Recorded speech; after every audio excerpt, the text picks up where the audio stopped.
اعوذ باللہ من الشیطان الرجیم، بسم اللہ الرحمن الرحیم۔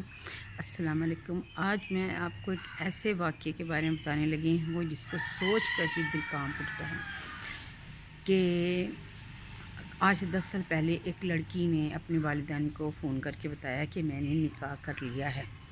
تو اس کے ماں باپ نے کہا کہ اس طرح تو ہماری بہت بدنامی ہوگی، تم آ جاؤ، ہم تمہیں رخصت کرتے ہیں تاکہ دنیا کو پتہ چل جائے کہ ہم نے تمہیں نکاح کر کے بھیجا ہے۔ لڑکی گھر آئی، نکاح ہوا، سارا کچھ ہو گیا، لیکن کیا ہوا، ماں باپ سے وہ ملتی نہیں تھی۔ 10 سال تک وہ اپنے ماں باپ سے ملتی نہیں تھی۔ آخر اس کا شوہر جان سا تھا، وہ اس کو بہت زیادہ تنگ کرتا تھا اور گھر میں لڑکیاں لے کے آتا تھا۔ بیوی ہونے کے باوجود وہ اپنی عیاشی کے اڈے جماتا تھا۔ بیوی اس کو منع کرتی رہی کہ تم ایسے نہ کرو، لیکن جب انسان کی فطرت میں برائی ہو جائے تو پھر باز نہیں آتے۔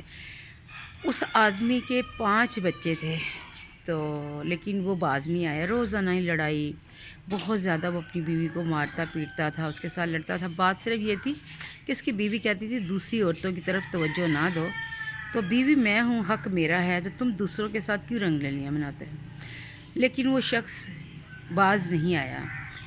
اس نے آخر کار وہ لڑکی جو ان سے تنگ آ کے اپنے ماں باپ کے گھر چلی گئی۔ اس نے ان سے رابطہ کیا، وہ چلے گئے، اس نے ساری حقیقت بتائی، تو اس کے باپ ان لوگوں نے مل کر مقدمہ دائر کر دیا اس آدمی کے خلاف۔ تو جج نے پھر کہا کہ آپ لوگ صلح کر لیں، صلح کر لی، سارا کچھ ہو گیا، چلو معاملات جو ان سے نا نپٹائے گئے، جیسے بڑے بیٹھتے ہیں، یا جج نے سمجھایا کہ بیٹا اب اپنے گھر چلے، تو وہ اپنے گھر چلے گئی 5 بچوں سمیت، پھر صلح ہو گئی، گھر چلے گئے۔ 1-2 دن بڑے سکون سے گزرا، لیکن پھر اس شخص کو یاد آیا کہ میرا تو اس کی اتنی جرت کہ اس نے میرے خلاف مقدمہ کیا۔ اس نے کہا کہ اپنے بچوں سے، کہ طوبہ نامی لڑکی تھی وہ، اس نے کہا کہ اپنی ماں کو کہو کہ تم کلمہ پڑھ لے، اس کا آخری وقت آ گیا۔ اس اور لڑکی نے کلمہ پڑھ لیا۔ اس آدمی نے اس کو گولی ماری، گولی مار دی، وہ مر گئی، لیکن اس شخص کے اندر کا جنون ختم نہیں ہوا۔ اس نے پھر اس لڑکی کو بالوں سے گھسیٹتے ہوئے باہر لے گیا اور اس نے 14 گولیاں ماری، اس کو 14 گولیاں ماری، اور پھر اس نے اپنے سسرال والوں کو فون کر دیا کہ میں نے تمہاری بیٹی مار دی ہے۔ کتنا بڑا ذکر ہے کہ اس نے کہا کہ میں نے تمہاری بیٹی کو قتل کر دیا ہے، تو تم آ کے لے جاؤ۔ وہ آگے، اس کی ماں کہتی کہ جب میں اس کو غسل دے رہی تھی تو اس کے بال ایسے جھڑ رہے تھے، یعنی کہ اتنی درندگی کے ساتھ اس نے اس کو گھسیٹا، اس کے بال کھینچے، اسے ظلم کیا کہ اس کے بال جڑ سے علیحدہ ہو گئے۔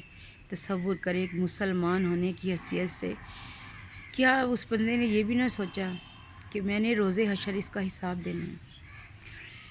ہم لوگ مسلمان ہیں، اللہ تعالیٰ تو کہتے ہیں کہ آپ کسی کو اپنی زبان سے بھی دکھ دیتے تو اس کا بھی حساب ہونا ہے۔ تو اس نے اس کو 14 گولیاں ماری، ان بچوں کو بے آسرا کر دیا، خود گھر سے بھاگ گیا۔ کبھی نہ کبھی پکڑا جائے گا، لیکن کیا ان بچوں کو ماں کی ممتا ملے گی؟ خود جیل میں رہے گا، سڑے گا، جو زندگی ایسے گزار دے گا، لیکن ان بچوں کا کیا، جس کو اس نے برباد کر دیا ہے ماں کی محبت ممتا سے، وہ کبھی مل سکے گی؟ اب محلے والے ان کو کھانا دیتے ہیں، رینٹ کا گھر ہے۔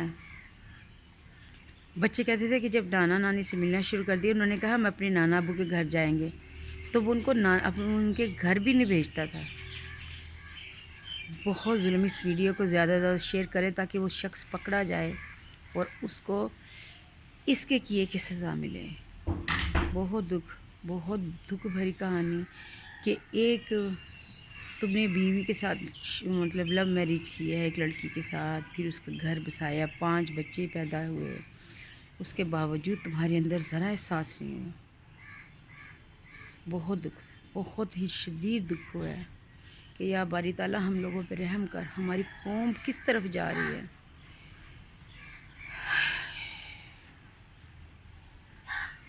اللہ ہمیں بری گھڑی، برے وقت اور برے لوگوں سے بچائے، آمین ثم آمین۔